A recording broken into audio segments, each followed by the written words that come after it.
So no Tammy again, she's still shopping, but I want to get a few of these out because I've got a lot of questions I haven't taken care of in the last 4 days, and I apologize about that.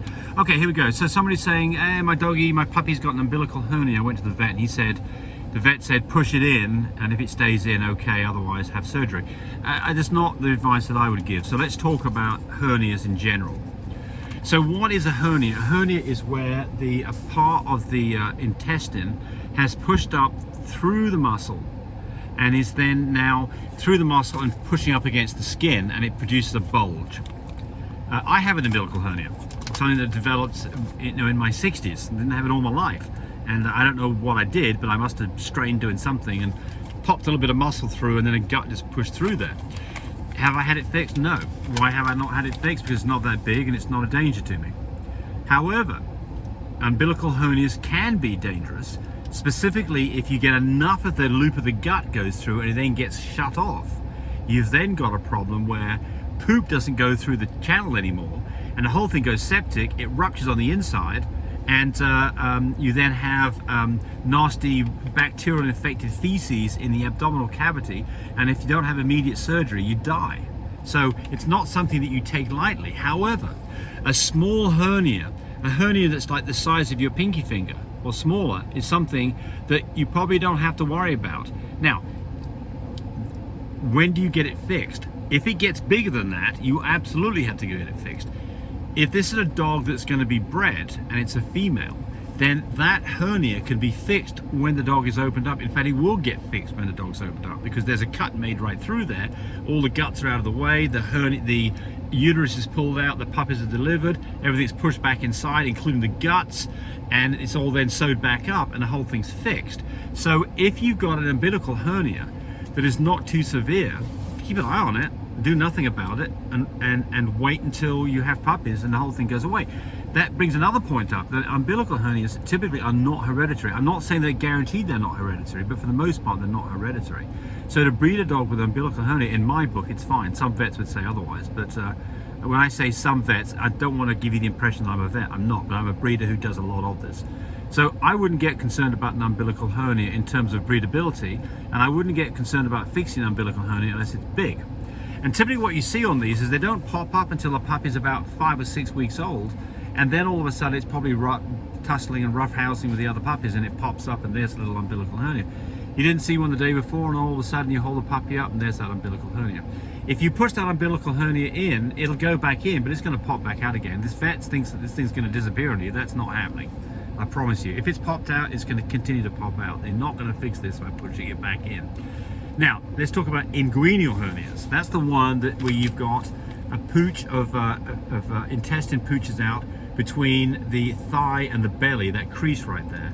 Now, umbilical hernias do have a hereditary link to them, and so those dogs, it's recommended that you do surgery to spay the dog and fix the hernia at the same time.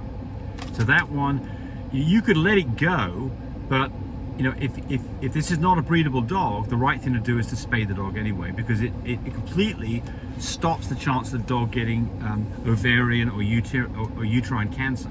So in doing a favor to your dog, if you're not going to breed your dog, spay your dog. And if your dog has an inguinal hernia, you probably shouldn't be breeding anyway, so you should spay the dog. So there you go, it gets fixed at that point. Okay, a lot of time spent on that. Someone's asking about the progesterone ovulation strips. Are they any good?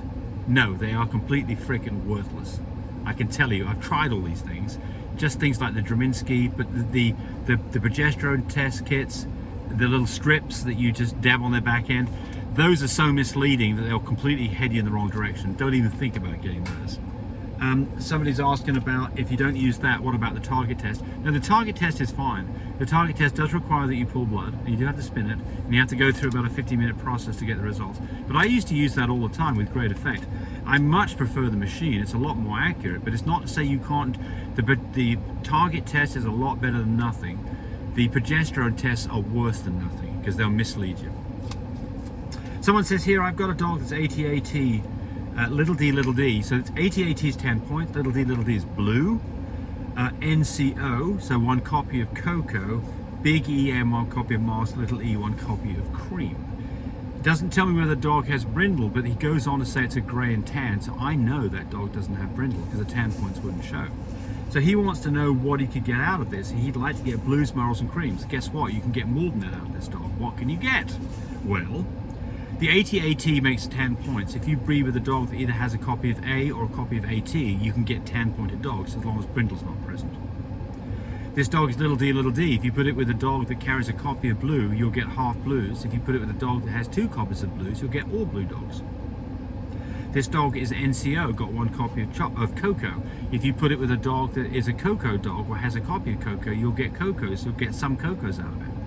So the interesting thing here would be is if you put this with a blue, a dog that is both blue and chocolate, then you would get, which is, by the way, is a lilac, then you would get a litter of half lilacs and half blues that carry Cocoa.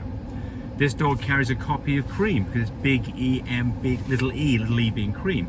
If you put this with a platinum dog, then you would get 1/4 platinum. I've got to get this right here. You'd get some platinums out of it, which is a lilac covered in cream. You'd get some lilacs out of it, and you'd get some blues out of it. So with a platinum dog, you'd get, I don't know if I can do it in my head and get it right.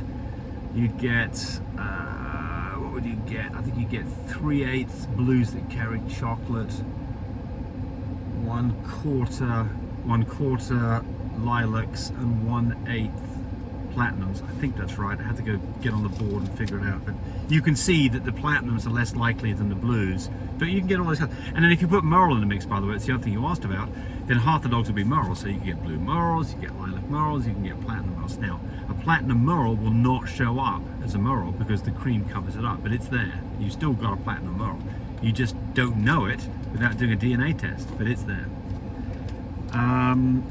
All right. Can you talk about pied dogs and issues with white dogs?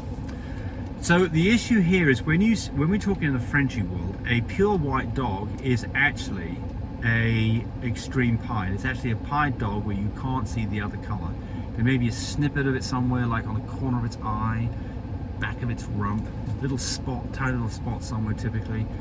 Could be pure white, the extreme pied. You don't want to breed an extreme pied dog with any kind of a pied or a pied carrier, because those dogs typically have hearing issues. And I've produced one of those, and guess what? It had hearing issues. It went on to have a healthy, normal life. Well, it had a healthy life, but it had to learn sign language, which it learned, and it got given to somebody as a pet. We never bred that dog. They wanted that dog to be bred. So the problem, if you have an extreme pied or a dog that's pied with very little color on it, if you breed to a dog that doesn't carry pied, you completely avoid the whole situation because you won't get any pied puppies at all, guaranteed. So that solves the whole problem. If you've got a dog that's got it doesn't have a lot of color on its head, it's got a mostly white head, I would not breed that dog to another pied or pied carrier. So the thing about pieds is, I love pieds, they're really pretty. If you breed a pied to a pied, the whole litter's pied. If you breed a pied to a pied carrier, half the litter's pied. If you breed a pied to a non-pied, none of the litter's pied. So you have complete control over this. And I had somebody who wanted to buy a puppy from us, and that puppy was a pied carrier, and they were concerned. They said, oh, we want to go videos. You said, don't ever buy a Brindle or a pied dog. No, that's not what I said. What I said was, don't buy a Brindle dog. Pied's fine. I like pied dogs. Don't buy a completely almost white dog though, unless it's going to be a pet. And if it is, check its hearing, because it may well have lousy hearing, and it may or may not be a problem. So here's the problem with a dog that, by the way, that a dog does have is a deaf dog. What is the problem with a deaf dog? Well, the first thing is when it's in its litter, you probably don't know that it's a deaf dog because it feels everything going on. When a dog wakes up and moves, it wakes up and moves. But if you've got a completely white dog, the chances are that what you'll find is when you take that dog, it's asleep all by itself, and you go into the room and you say, hey Joe, it doesn't even move, it doesn't even look at you.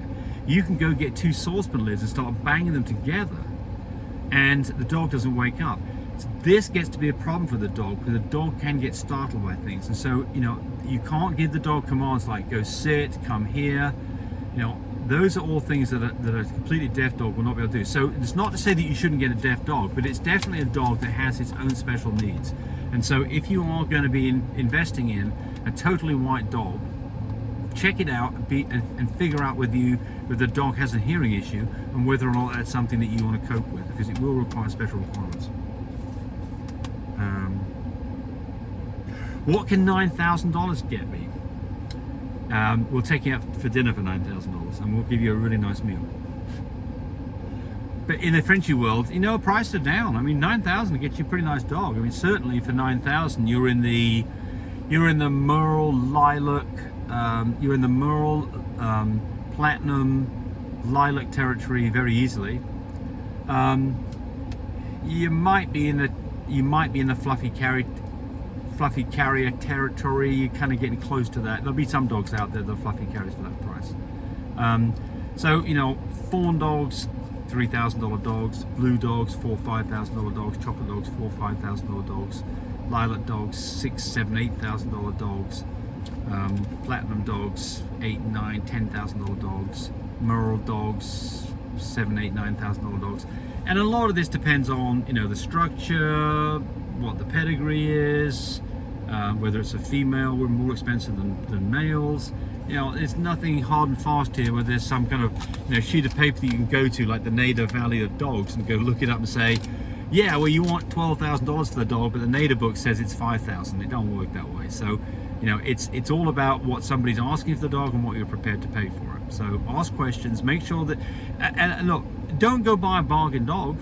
Go buy a nice dog. Go, especially, now, if you want to breed a dog, spend your money on getting the structure that it looks right.